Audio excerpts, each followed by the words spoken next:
एकजना विद्यार्थीको symbol number चाहिँ उसको प्रवेश पत्र देखियो।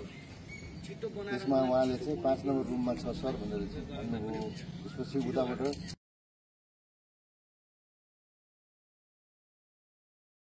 भन्यो। त्यसपछि उहाँले भन्नुभयो त्यो कोठामा स्मल हेभेनको 15 जना छ। त्यसपछि उताबाट फेरि आयो, तपाईँ आफ्नो पिक्चर सेन्ड गर्नु, कुनै भान्जालाई देखाइदिन्छु भनेर आयो। उहाँले पिक्चर सेन्ड गर्नुभयो। त्यसपछि स्मल हेभेनको कुन स्कुलसँग मिलाएको छ भने के हो, स्मल हेभेनको कुन स्कुलसँग मिलाएको छ भनेर उताबाट आयो। उहाँले एन्सर दिनुभयो बाल मन्दिर जस्तो लाग्यो। यो के हो, यो गर्न आएको तपाईँ के गर्नुभयो? तपाईँको मोबाइल हो यो त। साहब यो मोबाइलमा लिनुहोस्, फरेन्सिक पठाउनुहोस्, सबै यसको रिट्रिभ गर्नुहोस् होइन। यो गर्नु आएको तपाईँ के हो त? त्यो व्हाट्सएपमा भएको छ सर, व्हाट्सएपमा वार्तालाप देखियो। यसको स्क्रिनसट चाहिँ सारी हाल स्क्रिनसट हाल्नु। उहाँलाई चाहिँ अहिले बाहिर निकाल्नुहोस्, एक ठाउँमा राख्नुहोस्, निगरानीमा राख्नुहोस्। उहाँ र अर्को एकजना, उहाँ 10 क्लास पढाउनु, 10 क्लाससम्म कोचिङ पनि गर्नुहुन्छ अरे।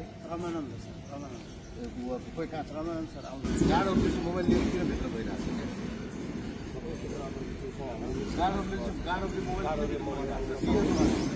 सर हामीले हस्तक्षेप गर्नु पर्यो भने चाहिँ ठिक हुँदैन है। केन्द्राध्यक्षको जिम्मेवारी हो यो। एउटा चाहिँ पुगो मोबाइलदेखि तपाईँको मोबाइल मात्र हुँदैन। तपाईँको मोबाइल पनि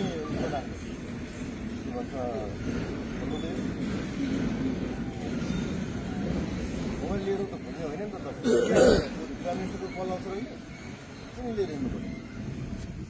त्यत्रो तपाईँहरूलाई अस्ति त्यत्रो सरलाई बोलाउनु न। तपाईँहरूले चाहिँ गरिदिनु भएन भने त टिचरहरूले चाहिँ गर्दै गर्दैन। अन गरौँ नि, के हेर्नु मोबाइल लिएर जाल बसिरहेको छ। उसको चित्तुरमा आउने मोबाइल आफ्नो चित्तुरमा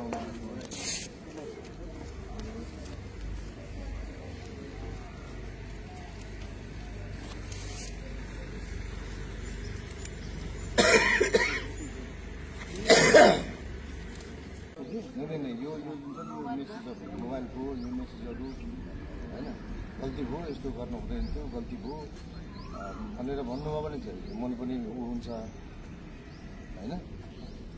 तपाईँ आफ्नै हिसाबले चाहिँ तपाईँको यहाँ देखिसक्यो, भेटिसक्यो, अनि तपाईँ दोहोरो वार्तालाप गर्नुभएको छ, कुन कोठामा छ, कोसँग मिलाएको छ, अनि तपाईँ नाइ भन्नुहुन्छ।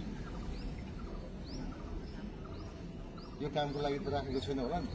परीक्षालाई मर्यादित बनाउने भनेर सबै हामी लागिरहेको छौँ।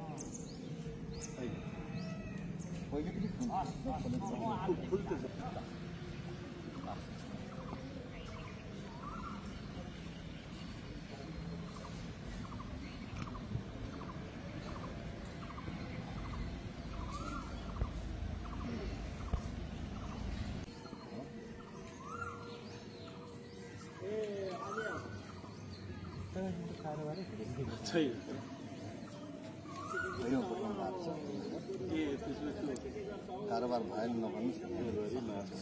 त्यतिखेर दुईजना कमान्डरलाई कार्य गर्न म सिकाएको छु। उहाँलाई ससम्मान राख्नुहोस्, कुनै खालको चाहिँ नगर्नुहोस्। तर उहाँहरू चाहिँ कानुन विपरीत चाहिँ यहाँ खटिएको देखेकोले चाहिँ उहाँहरूलाई चाहिँ अबदेखि परीक्षा केन्द्रमा प्रवेश नगर्ने गरी अहिलेलाई चाहिँ उहाँहरूलाई एक ठाउँमा राख्नुहोस्।